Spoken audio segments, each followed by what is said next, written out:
Everybody. It's 9:16, and I don't know. I've got about 3 hours of stuff to cover this morning, so I'm going to get started, and people can keep drifting in, and that's just fine. Let's start with a prayer, please. Creator God, we'd like to thank you for this day, for the bright sunshine, for music, and for the way we have used music for thousands of years to worship you. The many artists over the years who have produced music that we still use to worship you, and for works that have inspired us, millions of people, to think about you in the last centuries. We thank you for this time together, for this church, and for each other. In Christ's name we pray. Amen. Okay, we're going to be talking for 3 weeks about George Frederick Handel's Messiah. I'm going to start off by talking about Handel and the context of the work. Today we're not going to actually talk a lot about the piece itself. We're going to be putting it in context, and at the end looking at the libretto, in other words, the text of Messiah. The author of this, of course, he was born Georg Friedrich Handel in Halle, Germany. He spent the last 47 years of his life, essentially in England, and he signed his name as George Friedrich Handel, removing the umlaut and choosing an idiomatic spelling of Friedrich. But that is what he has become known as, and that is, of course, because he spent all of that time in London. We know he called himself that because it's how he signed his name, your obedient and faithful servant. Obedient and most humble servant, George Frederick Handel. Lots of letters survive. Handel was a very famous figure in his life. He is a composer we know a great deal about because there were a lot of people observing him in London, and many, many documents survive. We certainly know a whole lot more about Handel than we do about Bach, who we know some about, but he was not nearly as famous in his lifetime as Handel. Handel was one of the most famous composers in Europe at the time. What did he look like? Well, here's a pretty good indication. That is his death mask. Death masks, of course, were very popular in the 18th century. They were a little safer than life masks. Thomas Jefferson almost died when they were doing a life mask late in his life. They managed to get it off before he suffocated. You're supposed to breathe through straws. Anyway, this was done after Handel died. As some scholars have pointed out, rigor mortis has started sitting around the eyes and everything, but it gives us a pretty good idea what this famous man looked like. This is his monument at Westminster Abbey. It's in Poets' Corner. If you've been in the Abbey and you go up to the transept and go to the right transept, the Poets' Corner there has a lot of composers buried there as well. This one's pretty far above your head, actually. It was actually paid for by Handel himself. It was in his will. Handel's will had over 20,000 pounds in his estate. He really didn't have any heirs. It all went to charity. He never married, never had children that we know of. He wanted to be remembered in Poets' Corner, so he actually left the money for a monument. The music he's holding there is from Messiah. It's the first number in the third part, I Know That My Redeemer Liveth. You'd be hard-pressed to see that from below. The date of his birth is actually wrong. It says he was born in 1684, but it was 1685. But it gives us an idea of the regard the man was held in. Yes, he paid for this, but it was also allowed to be constructed. And they actually spelled his name in a more conventional way, his middle name anyway. If you want to get a handle on him, this is one place you can go, by George. Obviously, he wrote a lot of music. And I just, whether you read music or not, it's kind of interesting to see one of the music manuscripts. This is also from Messiah. You've probably heard this number. It sounds like this.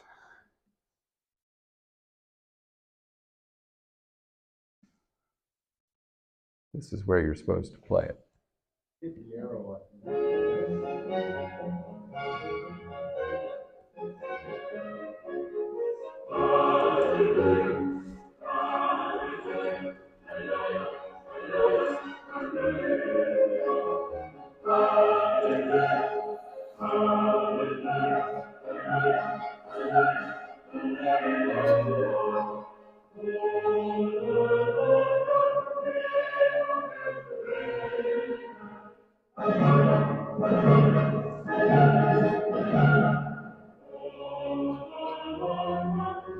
We'll be talking more about that. I just thought we should. That, of course, is the most famous number from Messiah. Often we forget that it's, what we often hear is the Christmas portion. We perform the first part of Messiah, and then we do the Hallelujah chorus. Everybody goes, oh, well, you have to end with the Hallelujah chorus. Well, folks, Messiah doesn't end with the Hallelujah chorus. That ends the second part, not the first part, because that is the place where they're recognizing Jesus' resurrection, which is a perfectly inappropriate thing to sing at Christmas. Although I suppose you could sing it in celebration of his birth as well, but that is not how Handel intended it. And there's so many things about Messiah ways that we use it now, ways that we think about it, that have very little to do with the way that the work was intended, as we're going to be exploring today.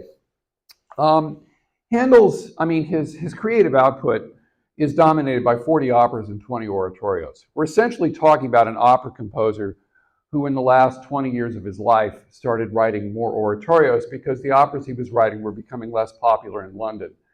Handel was one of the artists who actually created the the market for the opera seria, that is the style of opera that was being written at the time, opera in Italian in London. But it was always kind of a tough sell in London. London, of course, had its own strong theatrical traditions. They had their own music theater traditions. And there was always a part of the London audience that really wasn't interested. The nobility was interested because, of course, nobility all over Europe supported Italian opera. Italian opera was popular in many countries. It was popular on these shores. It was popular in South America. Not incredibly during Handel's day, but in the decades after him, it became far more popular in the Americas as well. So the fact that Italian opera was popular, well, in St. Petersburg and all over Germany and in Holland and elsewhere, in Spain, the British monarchy and the nobility that surrounded it thought that they should have it as well. And Handel was one of the composers supplying that. And as I said, 40 operas and 20 oratorios, that's a lot of music. That'd be probably on the order of 140 or 50 hours of music just by itself. So Handel was a very fertile composer. He composed with great ease.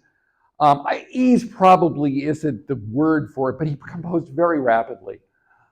We always, when you're reading about Messiah, fun facts about Messiah that you'll read in the newspaper or something, it'll say he wrote it in 24 days, and he did.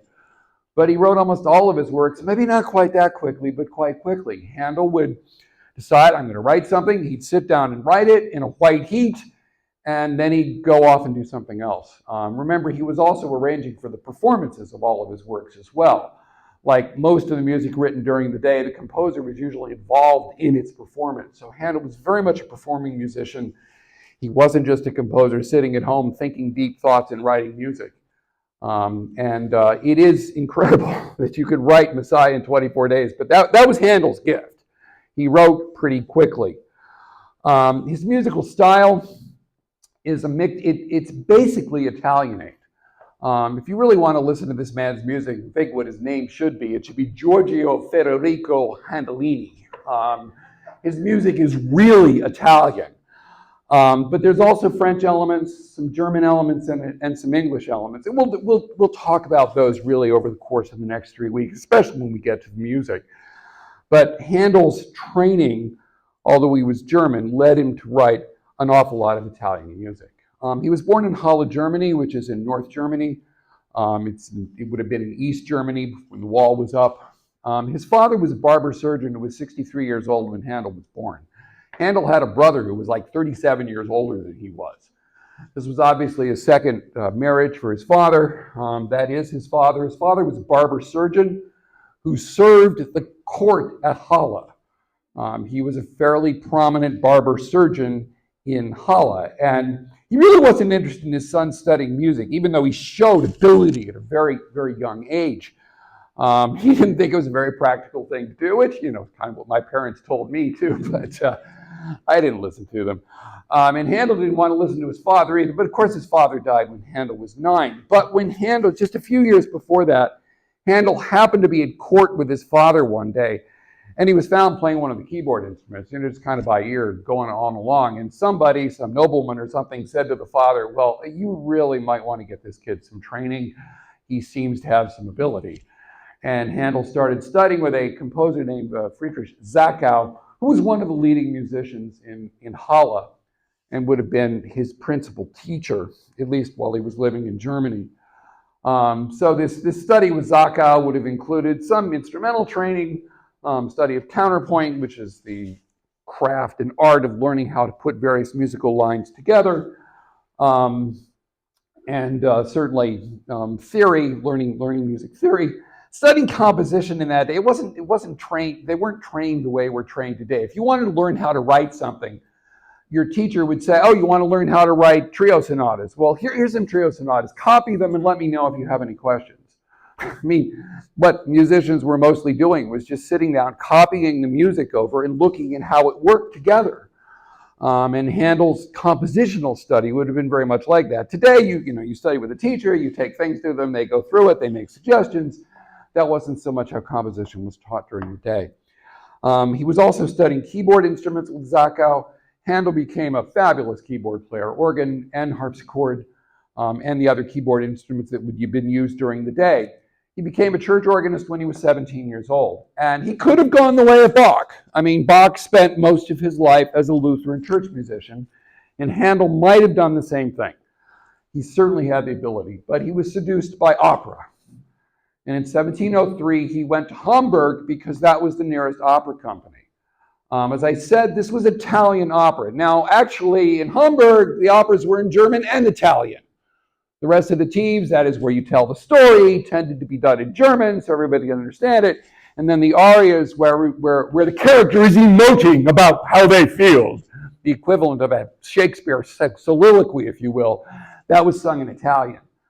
But Handel was working that opera company from the age of 18. He started out in the violin section and rather rapidly ended up the harpsichordist, which was a big deal. The harpsichordist in that period, this was the instrument where you realized the continuo line. What that means is there would be a bass line written for everything, and they wouldn't necessarily write the inner parts.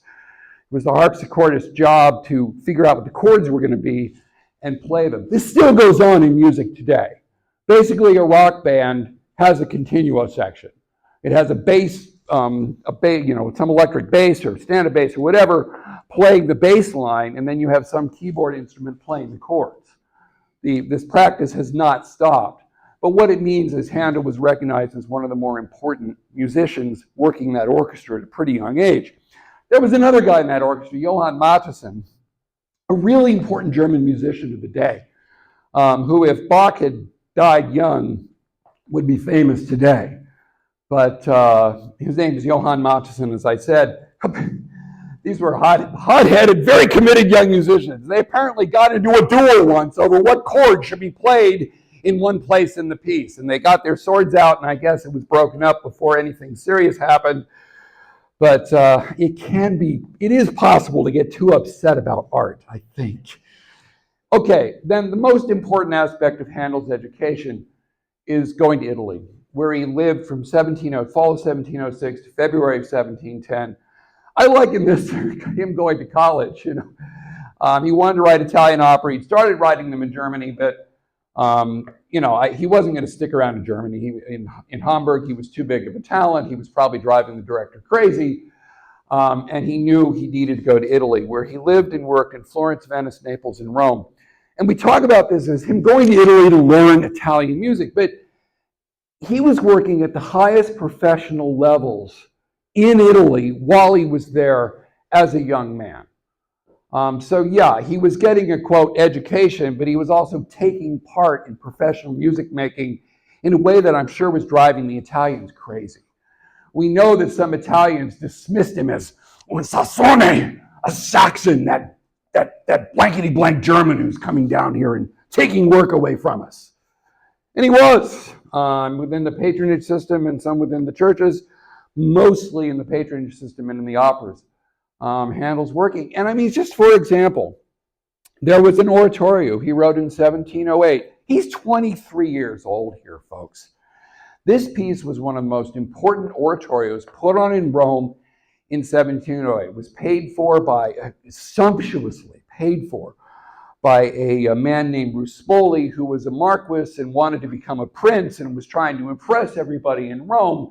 He hired an orchestra of 45 musicians Now today we go, hey, that's not as big as the Kansas City Symphony, who cares? Yeah, but orchestras in that day were usually 12 to 14, 15, 20 on the outside. This orchestra had 20 violins in it. It was just unbelievable, and really famous people playing in the orchestra among the musicians in Rome. This was performed at a cardinal's palace, more or less in a concert presentation. But I mean, the Pope was there. The really wealthy, important people in Rome were present at this work. And as I said, it's one of the most important pieces like this done in Rome during this period. I want to play a little example from it because this Italian opera style, the arias, this is where Handel gets his style that he's writing in when we get to the solos in Messiah. And even though this is much later, this is an aria. It's the last aria sung in the work.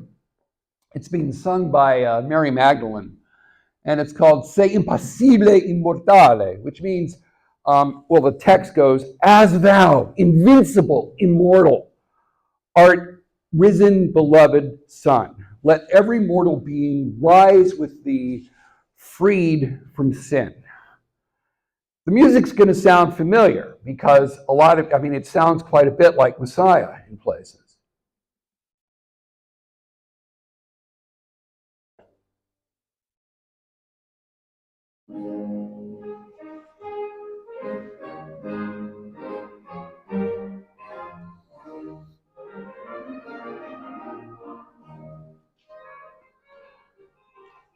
Actually, you don't get independent wind parts like that of Messiah, but still.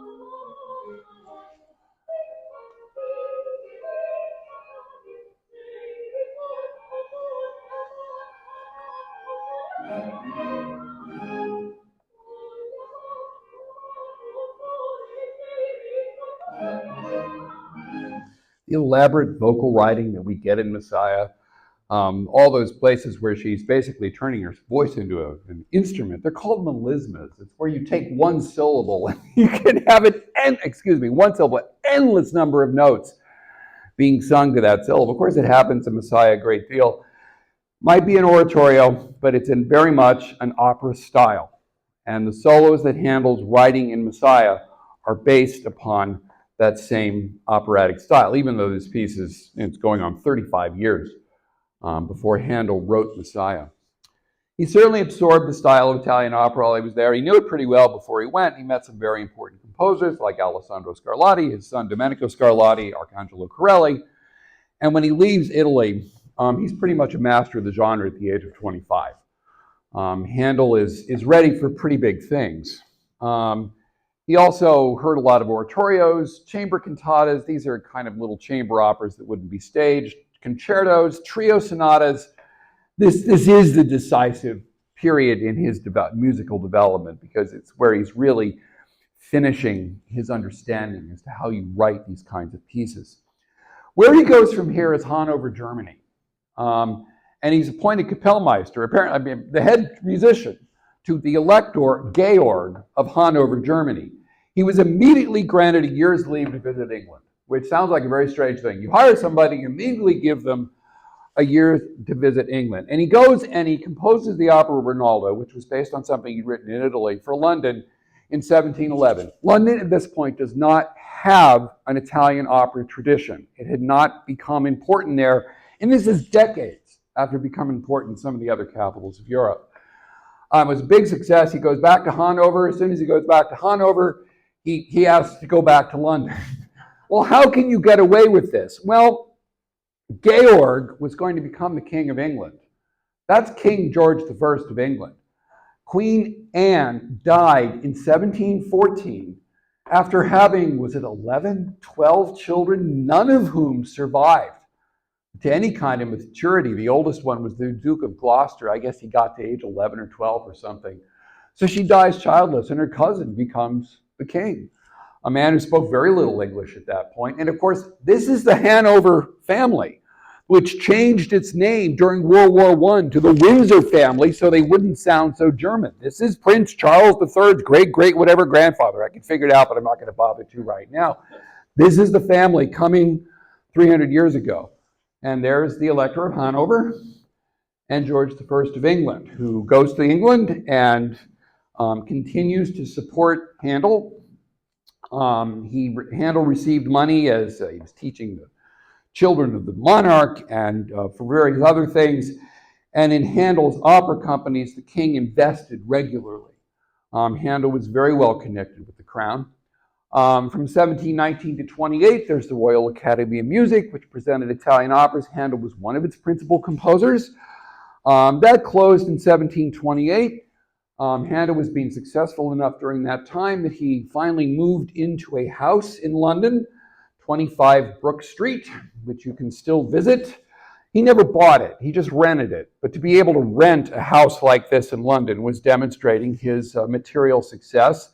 I think that's supposed to be Handel looking out the window there, if you're interested. If you go today, that's what it looks like. You finally can visit it. It didn't actually open. It was about 2005 or 6 that it was finally purchased by an institution that wanted to turn it into the Handel House. The really fun, and it's very interesting to see, but next door, Jimi Hendrix lived for about 6 months in the late 1960s. So when you go, it's actually the Handel-Hendrix house. And they've knocked the walls out between them. And one of them is set up like a British gentleman would have lived in the 1720s or 30s. And the other is set up, with looking like the 1960s rock scene. It's obviously another very important musician who had obviously a tragically short life. This is fairly close to Hanover Square. That is St. George of Hanover Square. Handel, of course, was born Lutheran, but he worshipped in an Anglican church when he was in England. That, of course, was really the only game in town anyway. And if you were going to do the things Handel was going to do and be respected by the people you want to be respected by, obviously becoming an Anglican was quite important. That's the church today, the best picture I could get at the time. And in 1998, they actually put a plaque on the church saying, this is where Handel attended.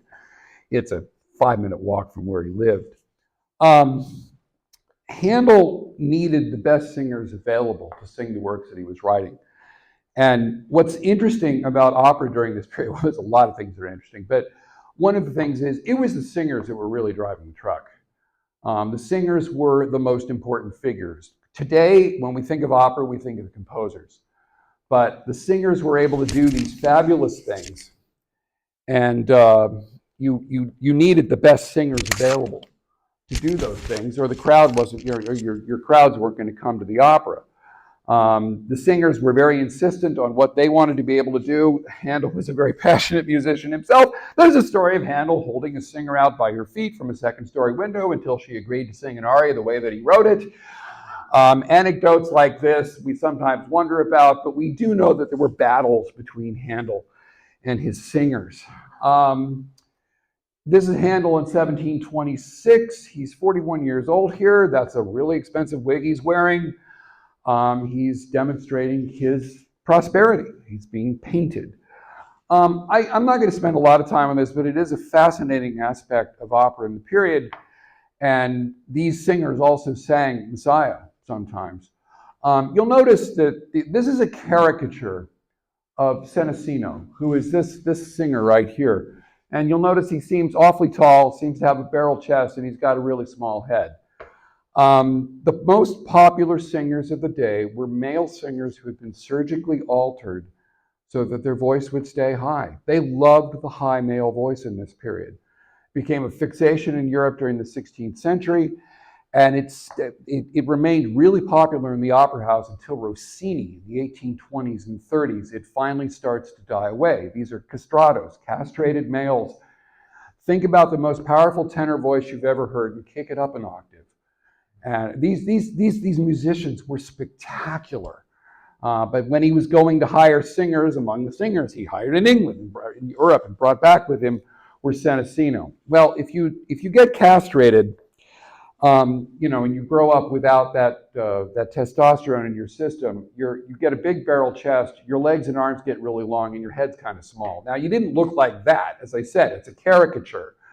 But obviously, castratos were something that a lot of people made fun of.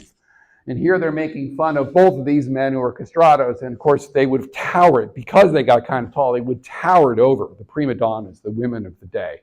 I'm sure they came up above the belt, but again, it's a caricature. But the last castrato who died in 1922 or 3, was singing in the Sistine Chapel choir up until the early 20th century. This barbaric practice went on for a terribly long time. Just to finish it off really quickly, these were mostly poor families. Their children were good singers. If you were a successful castrato, you were making more money than almost anybody else could make during the day. But as we know, there's an awful lot of boy sopranos who don't grow up with good voices, and the same thing happened to the castrati. Many boys got mutilated needlessly. In fact, probably far more than had success as singers. It's a rather unfortunate part of the history of opera, but we don't have castratos anymore. Okay, during the 1730s, it starts to become clear to Handel that this golden era of Italian opera is not going to last in London. As I said, London already had their own native musical theater, and there got to be 2 opera companies going on during the 1730s, and they both had to bring in these expensive singers, and nobody was really making money. So Italian opera is becoming less and less important. Well, I mean, Handel's only, he's 50 years old. Late 40s, early 50s. He's not ready to hang it up. So he's looking around for another genre to write in. And what he ends up in is the oratorio. Here's Handel in 1730. You'll notice he's wearing a hat over his bald head. Remember, you got your head shaved in those days if you could afford a wig, because that took care of the lice. He's holding a pen, and he's next to his harpsichord, and he's got a music score in front of him. This is Handel in a painting demonstrating what he did to make a living. He became a man of rather large girth, but of course that was a sign of success in the early 18th century. This is a painting of Handel just 6 years later, standing. And here he is in 1738. This is actually the frontispiece of one of his oratorios. It's an oratorio called Alexander's Feast. You see all these representations of, music, but also the classical world there, the musical instruments. That is Handel, an engraving of Handel. Just give an idea again how the man was portrayed during his day. In the early 1730s, he started writing oratorios. The first one was called Esther, obviously based on the Old Testament figure. Very quickly, oratorios started in Italy in the early 17th century. They were a product of the Counter-Reformation. They were fostered by the Jesuits in Rome.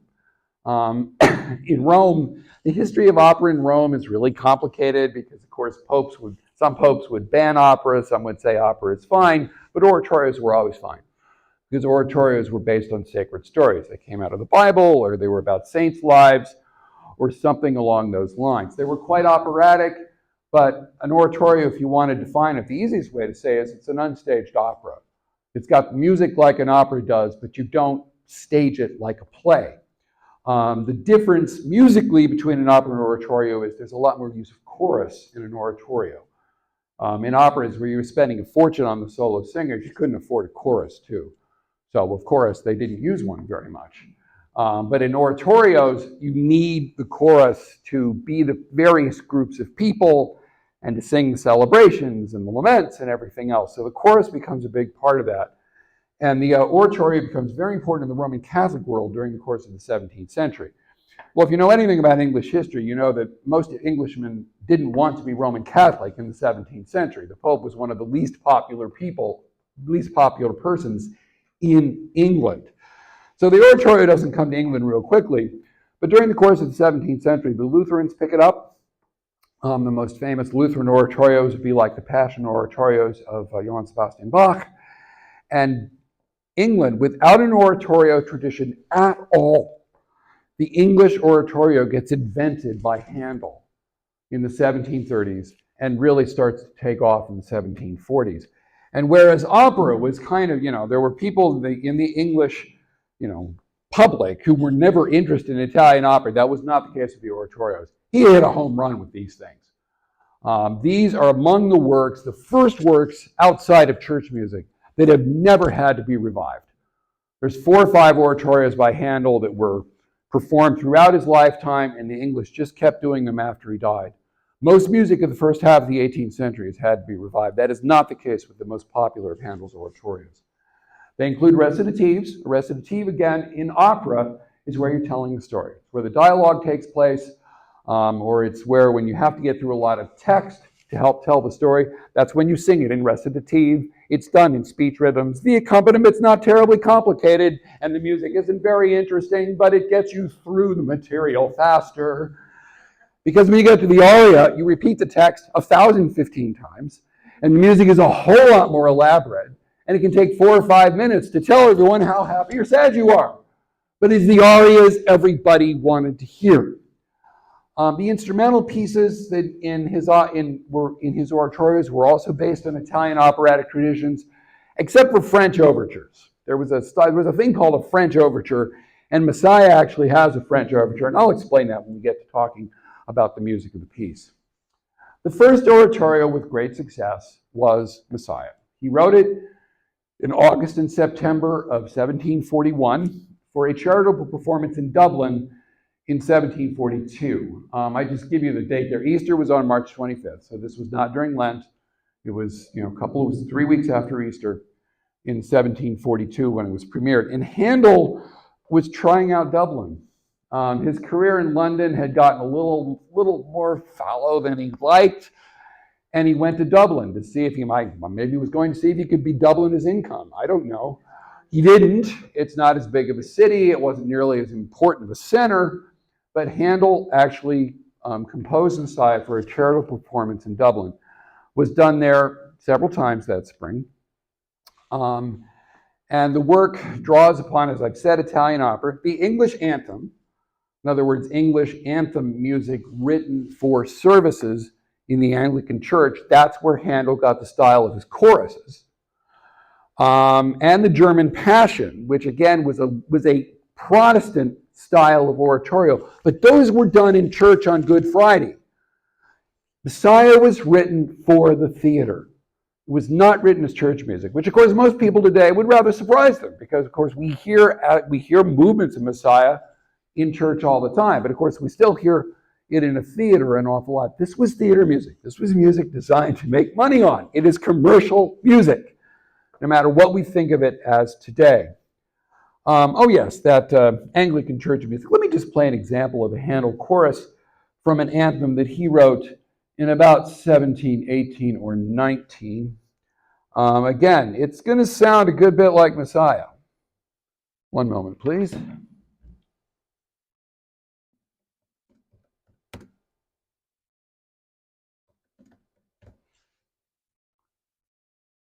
Well,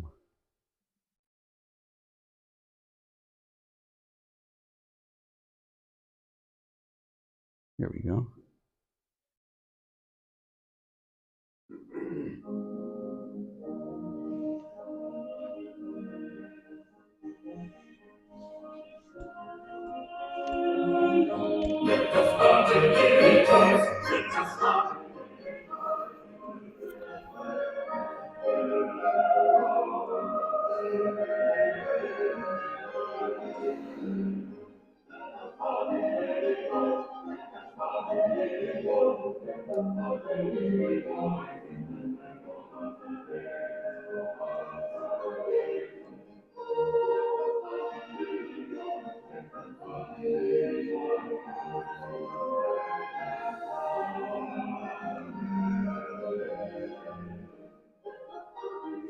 Now, I'm pretty sure you could just sneak that into a performance of Messiah and nobody would know the difference.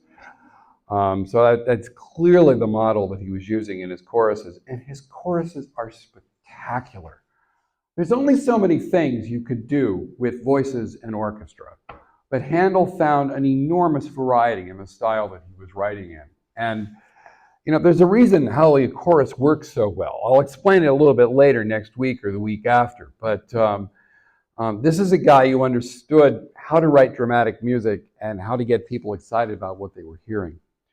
Messiah is actually a rather unusual Handel oratorio. It's the only one you don't really understand Handel oratorios. You understand the music pretty well, but you don't understand these are supposed to be dramatic stories being told like an opera, except they're not staged. There are no characters in Messiah. If there were characters in Messiah, surely Mary would sing an aria about how tiring it is to be great with child and sitting on a donkey and going 90 miles down to Bethlehem. No characters. We have soprano, alto, tenor, and bass solos. This had to be less dramatic. I mean, there's an oratorio on Solomon. There's oratorio, as I said, there's one on Esther. Most of them tell Old Testament stories, and they have when you have the one on Saul, you have Jonathan, you have David. I mean, the various figures are there singing solos about their lives and what they're thinking at that moment, like you would in an opera. Not in Messiah. The main reason for this is Handel was writing, along with his librettist, a man named Charles Jennens. Handel was writing a work that was about the life of Jesus Christ, and you couldn't tell that story in a theater without getting into trouble. Did you know, actually, up until 1971, they had very strict censorship laws in the British theater. Jesus Christ Superstar, Godspell, they opened first in London in 1971, and just months before they opened, it became possible to perform those works there because until that time, it was illegal to portray Jesus on the British stage. Just like it was illegal to portray a living member of the royal family. England is not the United States. It's a different place. And theater censorship was a big deal there. And I'm sure the Lord Chamberlain had pretty strong ideas about it in the 1740s as well. And then there was the Archbishop of Canterbury, who had a little bit of influence as well. You don't really want to be putting work on that you're trying to make money on and have the Archbishop of Canterbury condemning it. So you tell the story of Jesus' life, but you don't call it Jesus Christ, you call it Messiah. One step back from being absolutely realistic. And then you tell the story primarily through Old Testament prophecy. We're going to look at the text at the end of the class today, so I'm not going to talk about this a lot right now, but the text is told, the story of Jesus' life is told just about as indirectly as you can tell it. Now, it was the librettist's work who was finding the scriptures, passages that were used. That wasn't Handel's doing. But Handel had some opinions of some of them. We'll talk a little bit more about what he did with his librettist later on. As I said, Messiah never left the repertory. Handel performed it virtually every year for the rest of his life. He made a lot of changes. He kept using the same manuscript and just kept writing the changes in them. The manuscript still survives. You'll hear people say, "Oh, I went and heard the definitive version of Messiah." Folks, there is no definitive version of Messiah. There were at least a dozen versions of it in Handel's life. I mean, a lot of people consider the definitive version to be the best-selling score in the United States from G. Schirmer. No, this is based upon sort of Messiah as we come to understand it. He moved solos between various parts. He rewrote things. He shortened some movements. I mean, the changes sometimes were, they weren't huge, but at the same time, when you take a beloved work like this and change anything, I mean, often people are going to be surprised when they go to a performance, oh, here comes this alto solo, and then all of a sudden the bass is singing it. Well, that means during Handel's life, a bass sang it at one point, and they're doing a slightly different version. You can do a definitive version of one performance that we know exactly what they did, but you can't have a definitive version of the whole work. It's not possible. It got changed way too much during the composer's lifetime. Today, of course, we have very large performances of Messiah. Remember, this work, of course, it remains popular. You get into the 19th century, and the 19th century ethos in performances, the bigger the better. Need a bigger orchestra, need a bigger chorus. So you end up with choruses of 200 or 300. In Handel's day, this would have been done by an orchestra of a dozen or so, and a chorus of 15 or 20, with boys singing the solo, with boys singing the soprano part, and the soloist stepping out of the chorus. It was a much smaller work in those days. And then, of course, we have it's kind of the aesthetic of abomination of the Messiah sing-along, where you try to do the piece with a large orchestra in a hall holding 3,000 people, which means every chorus goes at an absolutely glacial pace to try to get through everything. I mean, we love the work. And if we want to do it that way, fine. But you don't go to those things to get a great oral experience of Messiah. So this is the librettist. Folks, that clothing he's wearing would have cost as much as Handel would have made in a year. This man was a wealthy British gentleman. He was also a trained Anglican pastor and really quite a scholar. And he is the man who, we can't really say wrote the libretto, but he assembled the libretto of Messiah. He's the man who went through the Bible and figured out how to tell the story of Jesus' life in this very indirect way, using mostly Old Testament prophecy. It's hard to say they were friends because, of course, there's a huge class difference here, and that's really important in England. In fact, there are letters surviving where Handel wrote a friend saying something along the lines, well, Handel has more maggots in his head than ever. And he was distressed tremendously when he saw how quickly Handel set the work. There's a letter surviving saying, I assembled surely the most important text he's ever going to set. And 3 weeks later, the work is done. How good can it be? Well, he just didn't understand. Handel didn't spend a lot of time writing anything. He knew what he was doing, and we don't have a whole lot of sketches. An awful lot of the music seems to have been assembled in Handel's head, and he just wrote it down.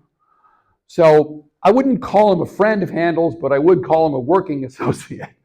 But again, far wealthier than Handel, lots of generational money. The work premiered at the Dublin Music Hall, which again is a theater, not a church. The alto soloist, today we would call her a mezzo-soprano soloist, they don't want to be called altos anymore, was a woman named Suzanne Sibber, apparently a fine singer.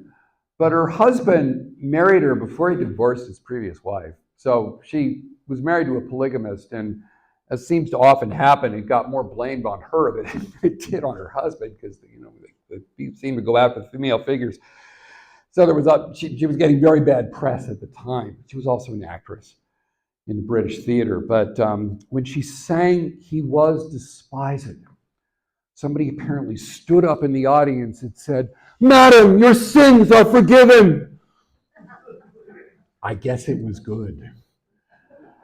She didn't sing in the Dublin performance, but later performances in London, there was a woman her name was Catherine Clive, but she was Kitty Clive. She was an actress and a wonderful singer. So Handel was often using English singers for these texts, and he almost had to, frankly, because the Italian soloists who did his operas, they'd never sung in English. They had no idea how to sing in English. They had to do it phonetically, and I'm sure it sounded horrible. So when Handel could, he worked with English singers, and Kitty Clive is another one that he worked with. Another way that Handel disguised this work a bit, yes, he wrote it to make money, but he always had a charity involved in performances of Messiah. And of course, he would take off the top his expenses and his profit. But money from these performances went to the London Foundling Hospital. And this was, of course, women who could not afford their children would just come and put them in the box at night, and they'd go away, and they would be raised at this Foundling Hospital. It's still there. Well, a reconstruction of it is there in London. But this was Handel's charity, and he was serious about it. He raised thousands of pounds for the Foundling Hospital, putting on Messiah over the years. And when he died, he left his score, the score I was talking about, and a set of parts to the Foundling Hospital so they could still do Messiah to profit from it. There's a room in this building in honor of Handel with some of these materials that you can see, obviously under glass today. But there was a real association between Handel, Messiah, and the London Foundling Hospital. So there really was a charity going on. Just a couple other things, and then we'll get to the text. This statue is actually in the Victoria and Albert Museum. The original doesn't survive, but Handel was famous enough later in his life that there was actually a statue of him put in the Vauxhall Pleasure Garden. This is a copy of that statue. The Pleasure Garden, you can see the gazebos there. It was a place you could go and buy drinks and food, and walk around and listen to music being played. It was very popular among the people who could afford it in spring, summer, and fall evenings in London when it wasn't raining. This was a very, a really accepted form of entertainment outside of the theaters, and Handel's music would have been heard at those things regularly. The last work that Handel completed was an oratorio based on Jephthah. Jephthah, a famous horrid story from Judges, the book of Judges, which I'm not going to go into right now. He actually he completed this work in 1752. He lived to 1759. But this is a manuscript of Jephthah, and what it says, actually, auf Deutsch down here is in German. It says something February 1751, 18 February 1751. I can't see anymore. Handel went blind, like a lot of artists and composers and writers did during the day. Copying music by candlelight can't be good for the eyes. Bach went blind too.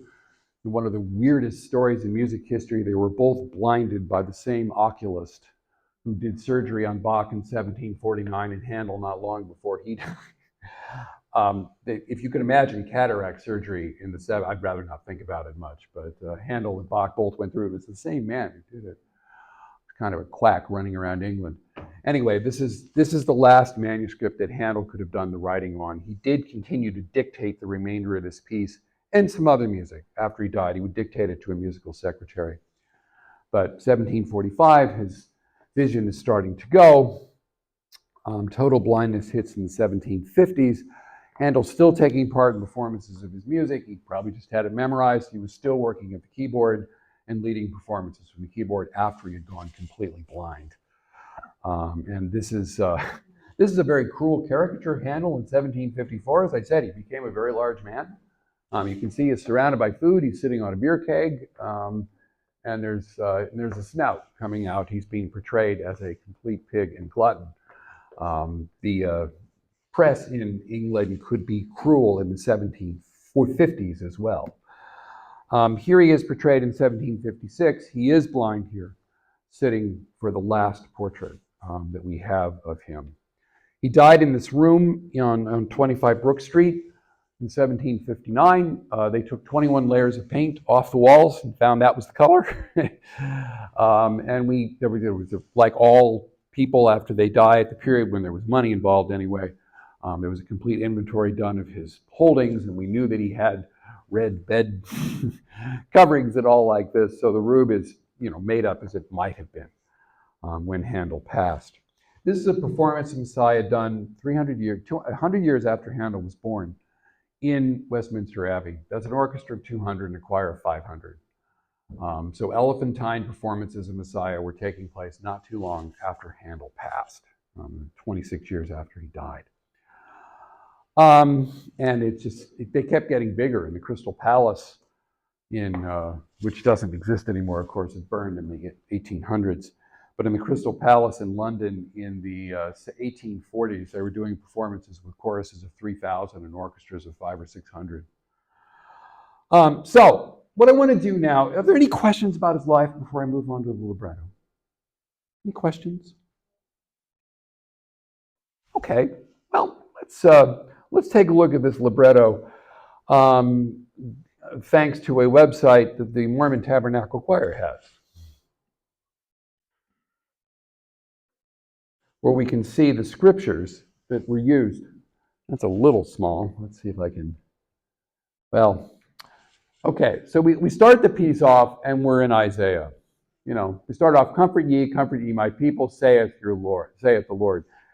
Isaiah 40, one reason it's so famous is because of Messiah, of course.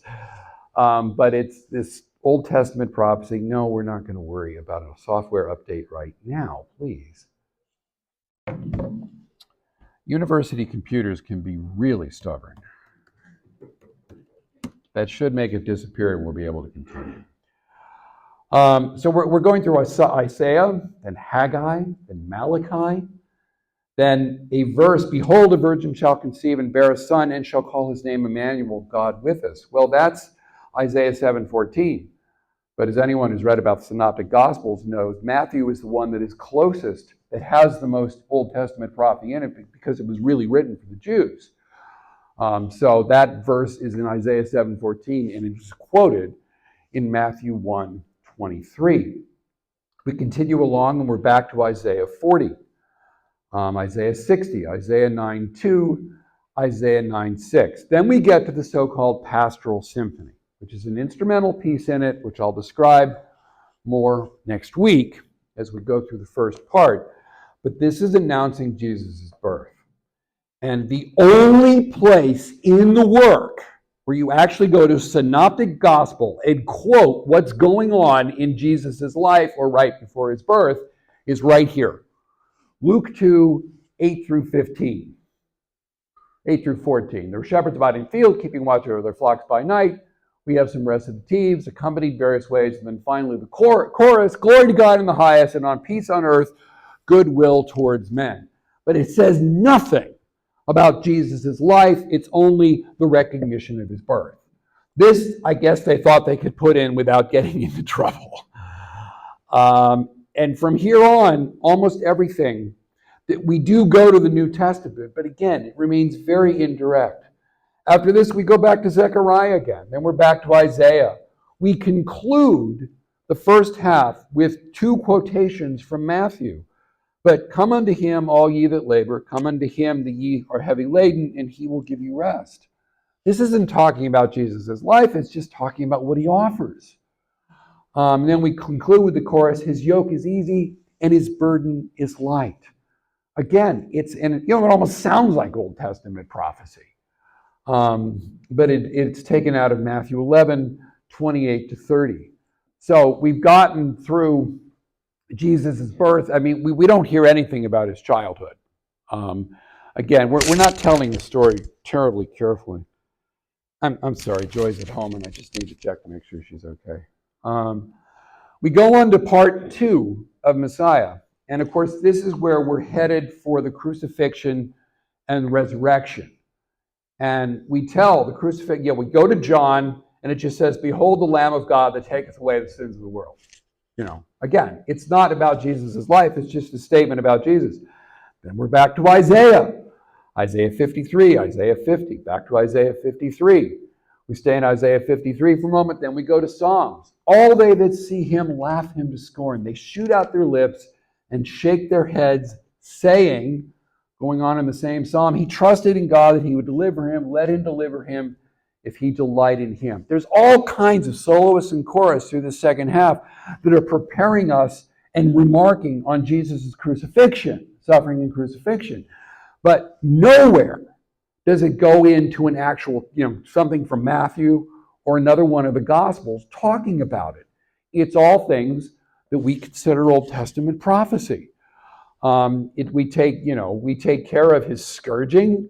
Here's Isaiah 53, he was cut off out of the land of the living. For the transgression of thy people, he was stricken. Well, of course, we believe that. But that's Old Testament prophecy taking us into it. This seems to suggest Palm Sunday, but it's Psalm 24, 7 to 10. Lift up your heads, O ye gates, and ye lift up ye everlasting doors, and the King of glory shall come in. So, we seem to be talking about about Palm Sunday there. How beautiful are Isaiah 52, 7, quoted in Romans 10:15 by Paul. How beautiful are the feet of them that preach the gospel of peace and bring tidings of good things. Let's see, I missed lift up your heads. He is cut off from the behold. Thy rebuke hath broke his heart. He is full of heaviness. That's Psalm 69:20. All they that see him laugh him to scorn. Psalm 22:7. Movement 25, Isaiah 53:5. And with his stripes we are healed. So there's recognition of the scourging. But again, it's not saying that Pilate had him scourged. It's just referring to something where, of course, we all know the story, and they all knew the story too. You didn't have to be more obvious than this. But it tells the story in this wonderfully indirect manner. You get to the end of the second part, and you have from Revelation 19:6, 11, and 19:16, the text that is the Hallelujah Chorus. That's taken from Revelation, but it's just a big celebratory text. It's not the angel saying he is risen. Go, he will see you in Galilee. Nothing like that is here. We go into the third part, and Jesus has risen. So we start off with the famous soprano solo, I know that my Redeemer liveth, and that he shall stand at the latter day upon the earth, etc. Then we go to Corinthians. Oh, now it gets bigger. Sorry, I should have done that earlier. Then we go to Corinthians, and there is a good bit of 1 Corinthians here. But again, it's not, it's just commentary upon Jesus. Behold, I tell you a mystery. We shall not sleep, but we shall all be changed in a moment, in a twinkling of the eye, at the last trumpet. So we're after the resurrection. We're looking forward to the apocalypse, and that's talked about in the big bass solo, the trumpet shall sound, which comes right after that recitative. When we get to the ending, we're actually back to Revelation. After a little bit from Romans, if God be for us, who can be against us? Who shall lay anything to the charge of God's elect? It is God that justified, Romans 8:33. And then finally, the last movement, Revelation 5:12-14. Worthy is the Lamb that was slain, and that have redeemed us to God by his blood. They were benefiting from the fact that all of these stories are so familiar. Everybody knew them. So you could kind of back off and tell it in a quite veiled manner, and everybody would think they were hearing about the life of Christ. But when the Archbishop of Canterbury looked at the libretto, he could see they weren't telling that life literally, which is something that, if they had tried to tell literally, we wouldn't know this work. Yeah, I'm sure it would have been stifled in England in the 1740s, and Handel would have been told, you're going to have to do better than that. It was fine to write about the Old Testament. And the British loved that. In fact, there's a really weird aspect of Handel and his oratorios, because there were actually people in England at the time who were looking at their empire expanding and their powerful navy and all of the money they had in the bank. They were starting to think, we must be God's chosen people. Maybe we're the lost tribe of Israel. Really? Well, we've got some very unrealistic things going around in the American body politic right now, too. So obviously anybody can delude anyone if they say it often enough. There were actually pamphlets published in England about the possibility of them being the lost tribe of Israel. Absurd, of course. But when you start writing oratorios about the Old Testament, those people are going to look at them and go, hey, it's about our cousins. We need to see that. So Handel, among other things, was a pretty savvy guy when it came to public relations and reading the public mood. Are there any questions? Yeah, David. You mentioned the castrato. Did Handel make use of any countertenors? Yes, probably as altos in the choir. They wouldn't have sung the solos so much. Well, some of it, yeah, he did a little bit. In Messiah, it was mostly female sopranos and sometimes castrato altos or tenors, sopranos or tenors. And of course, just, men singing the tenor and bass parts. But the countertenor was used a lot in English society at the time to sing the alto parts in cathedral choirs. And he was essentially using professional singers and singers in cathedral choirs to perform this piece, at least, the chorus parts. But the soloists, as I said, would also have been singing in the choir. It was a long sing if you were one of the soloists. Any other questions? You didn't say anything about the overture. No, I didn't, and I will next week. Okay. Yeah, I absolutely will. It's a French overture, and why it would be an ouverture, we will talk about that next week. Any other questions? Well, thank you very much. I'll see you in 167 hours.